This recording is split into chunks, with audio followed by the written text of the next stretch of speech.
안녕하세요. 서울에서 살고 있는 40대 가정주부입니다. 이 이야기를 적을까 말까를 한참 동안 망설였습니다. 하지만 세상에는 이렇게 말도 안 되는 기가 막힌 일들도 있다란 걸 알려드리고 싶더라고요.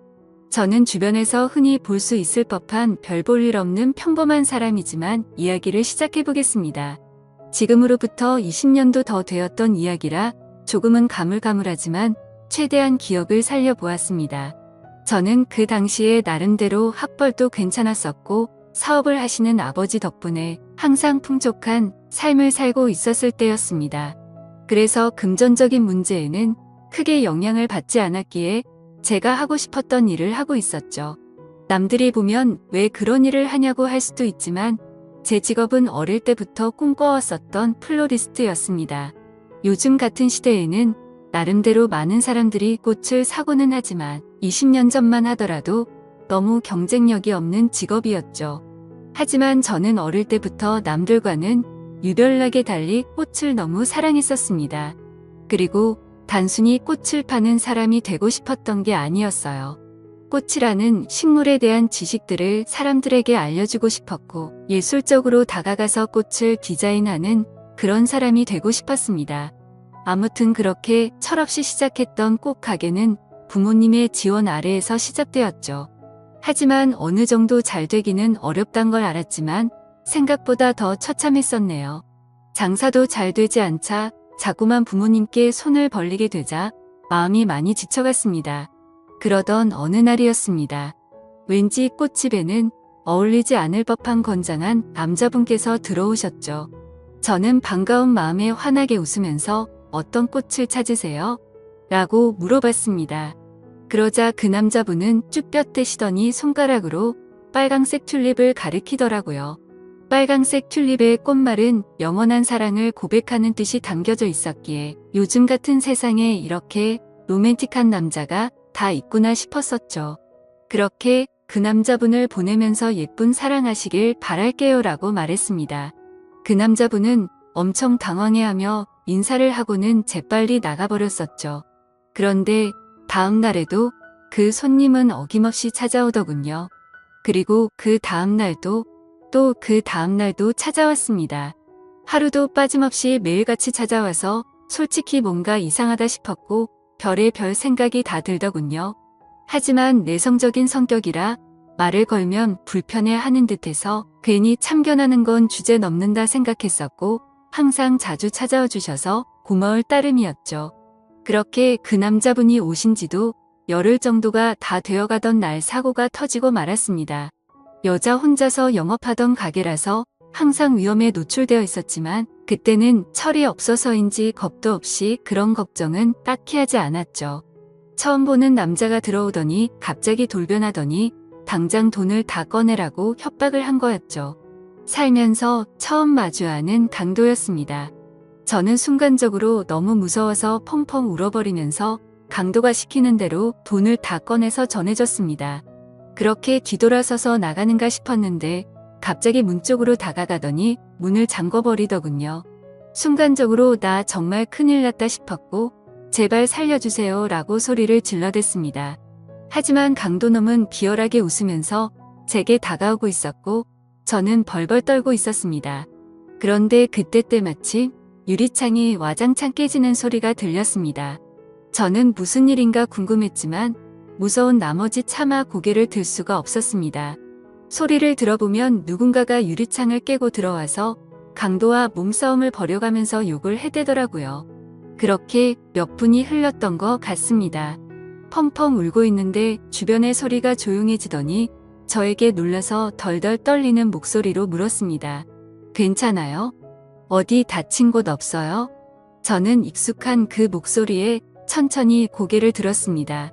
얼굴을 보는데 저희 가게에 자주 오던 바로 그 남자분이었죠. 하지만 고마운 것도 고마운 거지만 상태가 심각해 보였습니다. 얼굴은 퉁퉁 부어서 엉망진창이었고 옷에 피가 계속해서 나오고 있더라고요.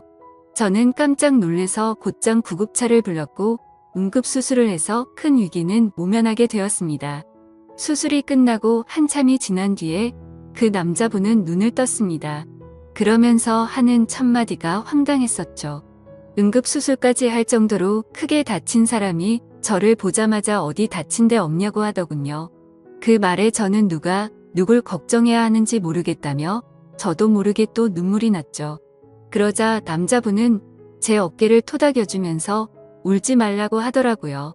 그런 모습을 보고 온기를 느끼자 전에는 못 느꼈던 감정들이 생겨났고 심장이 정신없이 뛰기 시작했습니다. 하지만 이 남자분은 여자친구가 있는 사람인데 이건 아니다 싶었고 저는 얼른 몸을 떼어내면서 말했습니다. 아무리 그래도 그렇지 여자친구도 있는 분이 이러시면 어떡하냐고 했죠. 그러자 남자분은 황당하다는 듯이 제가 여자친구가 있다고요? 라고 되묻더군요. 여자친구가 있어서 항상 그렇게 꽃을 사가셨던 거 아니에요? 물었습니다. 남자분은 아픈 소리를 흐느끼며 웃더라고요. 혹시 주변에서 눈치 없다는 소리 안 하시나 봐요? 라고 하더라고요. 알고 보니 그 남자분은 우연히 저희 꽃집 앞으로 지나가게 되었고 저를 처음 보는 순간 사랑에 빠졌다더군요. 그래서 눈앞에 아른거려서 며칠을 지켜보다가 용기를 내서 가게로 들어왔던 거죠. 그럼 저에게 고백하려고 튤립도 샀던 거냐고 물었습니다. 그러자 남자분은 꽃은 살면서 처음 사봤고 꽃에 꽃말이란 게 있다는 것도 처음 알게 된 거라고 하더라고요. 그러면서 마침 골랐던 꽃이 사랑의 고백이라니 너무 신기했다고 하더군요.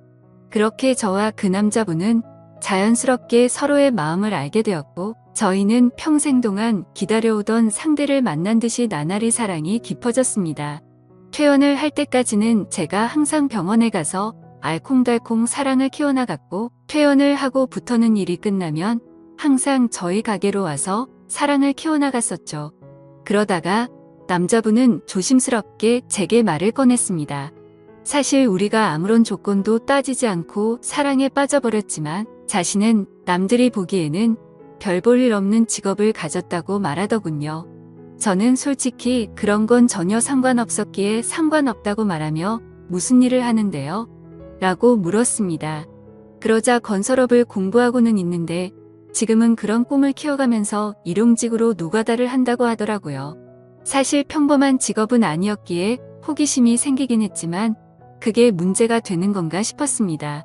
저는 직업에 귀천이 어딨겠냐며 저도 이렇게 적자 보면서 일을 하는데 나보다는 낫지 않냐며 웃었죠.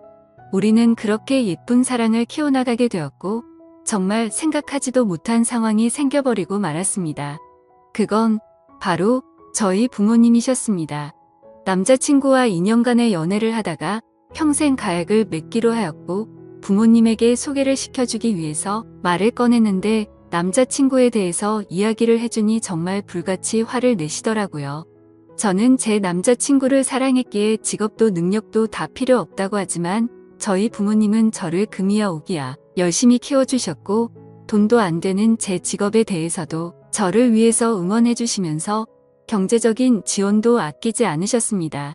하지만 그런 딸에게 능력도 없고 앞날이 막막한 노가다 하는 남자라니 가당치도 않으셨던 거죠. 그날부터 정말 울어도 보고 빌어도 보고 끊임없이 애원했습니다. 부모님의 생전 처음 보는 단호한 모습에 너무 슬펐고 원망스러웠습니다. 결국 저는 어쩔 수 없이 부모님을 등지고 남자친구를 선택하기로 마음을 먹었습니다. 남자친구도 그렇게까지 해서 부모님과 연락이 끊겨버리면 후회하지 않겠냐며 제 마음을 돌리려고 많이 애를 썼습니다. 하지만 저희가 상황이 나아지고 아이도 낳아서 예쁘게 사는 모습을 보면 용서를 해주실 거라 생각했고 또 그렇게 하자고 오히려 제가 남편을 설득하게 되었습니다. 오랜 상의 끝에 남자친구는 얼른 빨리 성공해서 행복하게 해주겠다고 말했고 저희는 결혼식은 생략한 채로 혼인 신고를 하게 되었습니다. 처음에는 부부가 되어서 너무 행복했습니다. 매일 같이 붙어 있을 수 있어서 좋았고 떨어지지 않아도 되어서 좋았죠. 하지만 이상과 현실은 생각처럼 녹록치가 않더라고요. 부모님의 지원이 끊기게 되자 꽃집에서 생기는 적자는 도저히 감당이 되지 않았습니다. 남편이 열심히 일해서 번 돈을 밑빠진 독에 물 붓는 짓을 할 수는 없었기에 저는 제 직업을 포기하려고 마음을 먹었습니다. 하지만 부동산 계약은 아직 1년이 넘게 남아 있었고 가게를 열면 오히려 적자가 심해지는 상황이었죠. 결국에는 계약 기간이 만료될 때까지 가게는 빠지지 않았습니다. 그로 인해 보증금은 전부 다 사라진 지는 오래였고 권리금도 한 푼도 받지 못해서 오히려 빚만 몇천만 원이 생겨버렸습니다. 도움은 주지 못할 망정 빚까지 생기게 만드는 바람에 남편에게는 너무 미안했습니다. 그래서 결국 저도 빚이라도 갚는 게 최우선이다 싶어서 무작정 아르바이트 자리를 구하고 다녔고 결국에는 오전에는 홀서빙을 했고 저녁에는 주방 보조로 일을 하게 되었죠. 돈이라는 게 이렇게 벌기 어렵구나라는 걸 너무 절실하게 깨닫게 되었습니다. 그리고 빚이 생기고부터 이자가 어마어마하더군요. 남편과 함께 아무리 열심히 빚을 갚아도 빚은 너무 더디게 줄어들었고 삶에 힘들어질수록 서로에게 점점 지쳐가는 것 같았습니다. 연애 시절에는 한 번도 다툼이 없었는데 날이 갈수록 서로에게 짜증이 늘어가더군요. 아무튼 그렇게 악순환이 반복되던 어느 날 저희 부부에게는 더 큰 문제가 생기고 말았습니다. 자꾸만 소화가 안 되고 배가 더부룩했는데 저는 결국 쓰러지고 응급차에 실려 가버리게 됐던 거죠. 참 많이 암담했습니다. 사람이 많이 힘들다 보니 아픈 걱정보다도 돈 걱정이 앞서더군요. 경제적으로 어렵다 보니 보험은 이미 해지가 됐던 상황이었고 혹시나 큰 병이 아닐까 걱정이 임한 저만이 아니었습니다. 하지만 슬픈 예감은 왜 틀리지 않는 걸까요? 의사 선생님은 검사 결과를 보더니 당장 입원해서 수술부터 하셔야겠다고 말하더군요. 지금 위쪽에 암이 발견됐는데 생각보다 크게 전이 되지는 않았는데 시간이 가면 갈수록 너무 위험한 상태라서 당장 수술 날짜를 잡아야 한다고 했습니다. 왜 한순간에 모든 게 엉망진창이 된 건지 너무 서러워서 펑펑 울었습니다. 남편도 아무 말 없이 고개를 숙이고 있었고 그런 모습을 보는데 남편이 원망스러웠죠. 제가 선택하고 설득해놓고는 결국에 저는 남편 탓을 하고 있었던 거죠. 남편은 구겨진 인상으로 조용히 밖으로 나갔습니다. 그리고는 며칠 동안 전화도 받지 않고 제 앞에 나타나지를 않았죠. 그러다가 양복을 멀끔히 차려입고 나타나서 이혼 서류를 내밀더니 정신나간 소리를 짓거리더군요. 며칠 동안 고민을 해봤는데 당신과 살면서 당신 빚 때문에 내 인생도 망가진 것 같다고 말이죠. 그런데 그것도 모자라서 이렇게 큰 병을 치료해줄 돈도 없고 감당해낼 자신이 없다고 했습니다. 이제는 내가 뒷바라지 더 이상은 못하겠으니까 이혼을 해달라고 요구하더군요. 나를 위해서 온몸이 피투성이가 되어가면서 지켜주던 그 남자가 맞는 건가 싶었습니다. 몸도 온전치 못한 저를 버리고 이기적으로 저를 버린다는 모습에 너무 상처를 받았고 병실 내에 다른 사람들이 있는데도 불구하고 소리를 지르면서 욕을 해댔고 너 없으면 못 살 것 같냐고 말하면서 이혼 서류의 도장을 찍어줬습니다.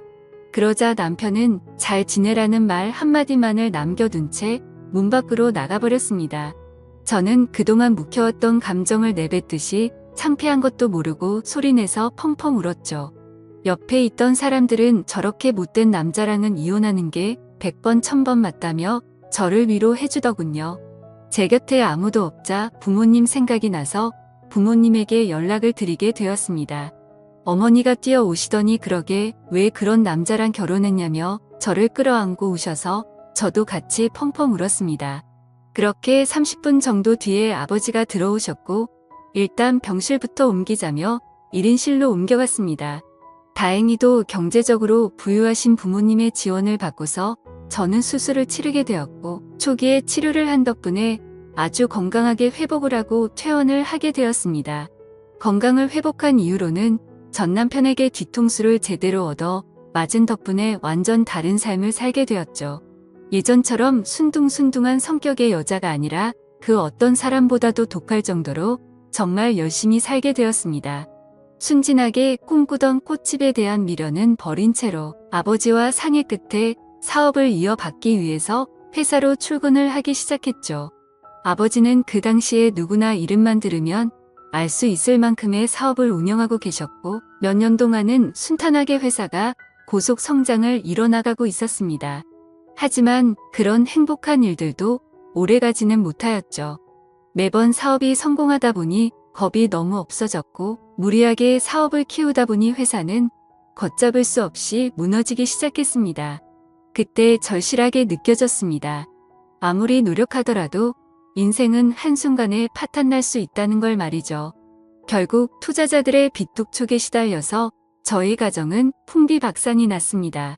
아버지는 너무 큰 좌절감으로 인해서 모든 연락을 끊은 채 사라지셨고 어머니와 저는 조그마한 여관방에서 세상에 둘만 남겨진 기분으로 서로를 끌어안고 울었습니다. 인생에 대한 허무함에 모든 걸 다 포기하고 싶었지만 도저히 그럴 수는 없었습니다. 어머니와 저는 서로의 버팀목이 되어주면서 이대로 굶어 죽을 수는 없었기에 알바를 시작했습니다. 정말 최선을 다해서 열심히 살았던 것 같아요. 몇 년 동안을 단 하루도 쉬지 않고 일을 하게 됐고 모든 빚들을 다 청산하게 되었죠. 하지만 정말 너무 허무하게도 빚을 다 갚고 나서 몇 달이 지난 뒤 몇 년간 너무 무리를 하셨는지 제 어머니는 갑자기 일을 하던 중에 쓰러지게 되셨고 최선을 다해서 소생시켜보려고 했지만 결국에는 저를 혼자 두고서 세상을 떠나게 되셨습니다. 제 인생은 왜 이렇게 악몽 같은지 정말 너무 슬펐고 화가 났습니다. 결국 혼자서 어머니의 곁을 지키면서 장례식을 치르게 되었고 무책임하고 이기적인 아버지는 그 소식도 알 수 없었기에 끝내 나타나지를 않으셨죠. 앞으로 세상을 어떻게 살아야 하는 건지 막막했습니다. 너무 좌절스럽고 힘들었지만 통장에는 1억이라는 돈이 있었습니다. 제 어머니의 생명보험금이 나왔던 거였죠. 정말 삶이 힘들었지만 예전에 제 암 수술을 할 때 보험이 없으면 너무 힘든 걸 잘 알았기에 어떻게든 보험은 잘 넣어두었기에 보험금을 받을 수 있었습니다. 이 돈으로 앞으로 어떻게 살아가야 할지 고민을 했습니다. 그래도 몇 년간 배워왔던 아버지의 사업을 다시 시작해보는 게 좋겠다 싶었습니다. 왜냐하면 그것 말고는 제가 할 수 있는 일이 전혀 없었기 때문이었죠. 그렇게 저는 다시 제 사업을 시작하게 되었고 1억이라는 자본금으로 시작해서 1년도 채 지나지 않아서 2억으로 늘어날 만큼 승승장구했습니다. 하지만 사업이라는 게 정말 녹록지가 않다라는 걸 뼈저리게 또다시 느꼈습니다. 사업은 승승장구하고 있었지만 거래하던 업체에서 물건 값을 지급받고는 잠적을 했던 거였죠. 내 인생은 어쩜 이렇게도 구질구질한 걸까 싶었습니다. 경찰에 신고를 하고 몇 달이 지나도록 사건에는 진전이 없었죠. 이미 저희 회사 말고도 여러 군데 회사에 같은 수법으로 사기를 쳤고 작정을 하고 해외로 도망친 상황이라 쉽게 해결되긴 어려울 것 같다더군요. 정말 매일같이 울면서 겨우 잠이 들 정도로 마음고생이 심했습니다. 하지만 그런 마음고생이 중요한 게 아니었죠. 시간이 가면 갈수록 당장 직원들의 급여부터 시작해서 은행의 이자 빚까지 모든 게 또 밀려가고 있었고 금세 신용불량이 되어버리더군요. 아무리 사정을 말해봤자 그런 건 전혀 소용이 없었습니다. 돌아오는 냉혹한 대답이 제 가슴을 미어터지게 만들 뿐이더라고요. 또다시 이렇게 인생이 바닥으로 내려앉는 건가 싶었고 어머니의 목숨값으로 시작한 제 모든 걸 걸었던 사업이었는데 너무나도 절망적이었습니다. 그런데 사람이 죽으라는 법은 없다는 듯 희소식이 왔습니다. 저희 회사에 투자를 자처하는 사람이 있다며 거래처 사장님이 연락이 온 거였죠. 사실 처음에는 갑자기 투자를 한다기에 반신반의했습니다. 그때 당시에는 제대로 사기를 당했던지라 그 누구도 믿을 수가 없었던 상황이었기 때문이죠. 하지만 당장 직원들의 급여도 밀린 상황에 찬밥 더운 밥 가릴 노릇이 아니더라고요. 저는 전화기에 대고서 감사하다는 인사를 몇 번을 외치고서 사업 설명을 위해서 날짜를 잡게 되었습니다. 무조건 투자를 받아야 했기에 한치의 지적도 나오지 않게끔 최선을 다해서 자료를 준비하였고 일주일이 지난 뒤 약속 시간보다 조금 일찍 투자자의 회사로 찾아갔습니다. 회사 직원의 안내에 따라 혼자서 회의실에 들어가게 됐고 물이 놓인 자리들에 준비해둔 자료들을 놓아두고서 떨리는 가슴으로 기다리고 있었습니다. 그렇게 몇 분이 지나자 여러 사람이 들어올 줄 알았는데 익숙한 얼굴의 한 남자가 들어오더군요. 그건 바로 11년 전 제게 씻을 수 없는 상처를 주고 이혼을 했었던 바로 그 남자, 전 남편이었습니다. 저는 너무 당황해서 당신이 뭔데 여길 나타나냐고 말을 했죠. 그러자 전 남편은 내가 당신 회사에 투자하기로 한 사람이야 라고 말하더군요. 이게 무슨 헛소리인지 어안이 벙벙했습니다. 알고 보니 전 남편은 몇 년 전부터 이 회사를 시작하게 됐고 돈을 엄청나게 많이 벌고 있는 건설 업계의 대표가 되어 있었습니다. 마음 같아서는 그냥 욕을 해버리고 뛰쳐나가고 싶었어요. 하지만 저로 인해 생활이 제대로 돌아가지 않는 직원들의 월급도 지급해야 했고 제 모든 걸 쏟아부은 회사를 포기할 수는 없었기에 눈물을 머금고 참았습니다. 저는 결국 어쩔 수 없이 다시 인사를 드리면서 그럼 저희 회사에 대해서 설명할게요 라고 말했더니 전 남편은 설명은 필요 없다고 말하더군요. 그저 단순히 자신과 하룻밤만 같이 있어주면 곧바로 투자는 진행될 거라고 말하더군요. 그 말을 듣는데 기분이 너무 불쾌했고 자존심이 상했습니다. 하지만 최대한 내색하지 않고 말을 이어갔습니다. 당신 인간 같지 않은 건 잘 알았지만 몇 년 사이에 돈 좀 벌었다고 진짜 인간이길 포기한 거냐고 말했습니다. 전 남편은 관심 없으면 투자는 없던 걸로 하겠다면서 자리에서 일어나더니 생각할 시간이 필요한 거면 그렇게 하라며 명함을 주고는 나가버렸죠. 그날 집에 돌아가서 못된 전 남편의 행동에 너무 분했고 예전에 저를 버리고 갔을 때가 생각나서 분노를 못 참고 눈물이 터져버렸습니다. 그렇게 며칠 동안 고민을 해봤지만 답은 이미 정해져 있었습니다. 이미 급한 불을 끄느라 대출을 최대한 받은 상황이라 추가 대출도 불가능했고 신용불량이 되어서 아무 곳에서도 돈을 빌릴 수가 없었으니깐요. 결국 어쩔 수 없이 명함에 적힌 번호로 연락을 하게 되었습니다. 전 남편은 약속 날짜와 시간을 제게 알려줬고 약속한 당일날 남편은 먼저 와서 호텔에 있는 고급스러운 레스토랑에서 기다리고 있었고 부드러운 스테이크와 엄청 비싼 와인까지 마셨습니다. 10년 전만 해도 그렇게 찌질했었던 남자였는데 이제는 아주 잘 나가는 회사의 대표라니 감회가 새로웠습니다. 그렇다고 증오하는 마음은 너무 컸었기에 그 자리가 불쾌했고 기분이 나빴습니다. 그래서 말을 걸어도 무표정으로 대충 대답만 하고 있었죠. 아무튼 그렇게 불쾌한 식사 시간이 끝나고 나서 미리 잡아둔 방으로 같이 향했습니다. 그런데 괜히 신경 쓰이게 전 남편은 다리를 다친 건지 저보다 한참 느리게 걸으면서 약간은 쩔뚝거리면서 걷더라고요. 그래서 저는 그 모습을 보고는 다리도 다쳤으면서 이 상황에 참 대단하다라고 말해버렸죠. 그 말을 듣고는 전 남편은 표정이 굳더니 아무 말 없이 발걸음을 옮기더군요. 결국 저희는 같이 방으로 들어가게 되었고 기분이 정말 묘했습니다. 마음속으로는 굉장히 불쾌했지만 저도 모르게 심장이 폭발할 것처럼 두근대더군요. 그렇게 한참 동안 정적이 흐르고 있는데 전 남편이 먼저 말을 꺼냈습니다.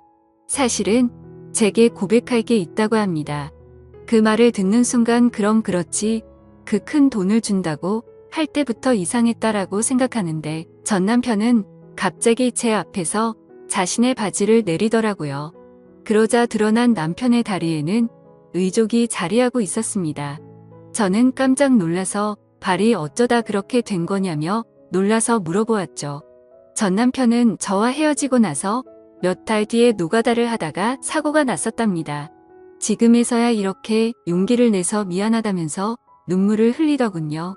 그러고서는 그때 왜 내가 그런 선택을 하게 된 건지 말을 이어갔습니다. 사실 남편은 저와 이혼을 하게 된 이유가 저의 수술을 위해서였답니다. 남편은 병원에 없던 그 며칠 동안 어떻게든 돈을 마련해 보려고 온갖 방법을 썼었다네요.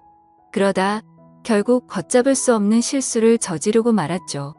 대출은 당연히 불가능했고 단기간에 돈을 벌 수 있는 건 도박에 모든 걸 걸었답니다. 이틀 동안 잠도 안 자고 했지만 결국에는 집의 보증금은 물론이고 모든 전 재산을 잃어버리게 되었답니다. 너무 절망스러워서 살고 싶은 생각이 없었지만 아픈 저를 두고서 무책임하게 그렇게 할 수는 없었기에 모든 자존심을 버려두고 저희 아버지 회사로 찾아가서 무릎을 꿇고 빌었답니다. 하지만 아버지의 반응은 너무 단호했고 그 모습을 보고는 자신이 제 곁을 떠날 테니 제발 살려달라고 했었던 거죠. 그렇게 남편은 제 정을 떼어내고 떠나려고 무심한 척 이혼을 요구했었고 그날부터 단 하루도 제 생각을 하지 않은 날이 없었다고 말했습니다. 그저 자신의 머릿속에는 얼른 빨리 건설업으로 성공을 해서 저희 부모님께 당당한 남자가 되어서 돌아오려는 생각만 하면서 살았다네요. 그런 나머지 너무 무리하게 일을 하게 되었고 피곤한 나머지 잠깐 졸았는데 그 찰나의 실수로 인해 공사 중이던 아파트에서 추락을 하면서 한쪽 다리는 돌이킬 수 없는 부상을 입고서 결국 절단을 하게 된 거였습니다. 그래서 그런 꼴로는 도저히 제 곁으로 다가올 용기가 나지 않았고 오히려 제 소식을 멀리하고 정신 나간 사람처럼 오로지 일에만 전념했었다고 합니다. 결국에 전 남편은 건설업계에 반드시 필요한 아이템으로 큰 성공을 하게 되었고 그때부터는 제 소식도 알아보고 어떻게 살았는지 알게 되었다고 하더군요. 저에게 당신이 여유 많은 부모님과 함께 살면 행복하게 살고 있을 줄만 알았다며 눈물을 흘리면서 덜덜 떨면서 말했습니다. 그런 큰 아픔을 겪으면서 얼마나 세상이 원망스러웠을까 싶었고 너무 슬퍼서 매일같이 울었다네요. 하지만 10년이라는 긴 시간이 흘러버렸고 제 앞에 나서기에는 도저히 용기가 나지 않았답니다. 그러다가 제가 당한 사기 소식을 저희 거래처 사장을 통해서 알게 되었고 금전적으로 여유가 없는 저를 돕기 위해서 투자자로 나서기로 결심을 했었답니다. 전 남편은 제게 말했습니다. 당신을 떠나보내고 자신을 너무 원망했고 10년 동안 단 하루도 빠짐없이 후회하고 그리워했다고요. 내게는 지금도 앞으로도 당신 한 명만이 영원한 사랑이라며 저를 안아줬습니다. 저도 그런 모든 얘기들을 다 듣고 나서 눈물이 터져버렸고 아무 말도 하지를 못한 채 남편을 끌어안고서 울기만 했죠. 지금은 그날 이후로 저희는 끊어졌었던 사랑을 다시 이어붙였고 제 사업도 남편 사업도 다 승승장구해서 경제적으로는 많이 여유로워졌습니다. 한때는 세상이 무너질 만큼 힘들었었지만 저를 위해서 자신을 희생했던 남편과 지금은 어느 누구도 부럽지 않게 행복한 생활을 하고 있네요. 누구에게나 저처럼 큰 시련이 생길 수도 있겠지만 항상 좋은 미래를 생각하면서 힘내셨으면 좋겠습니다. 저의 기구한 사연을 읽어주셔서 감사합니다.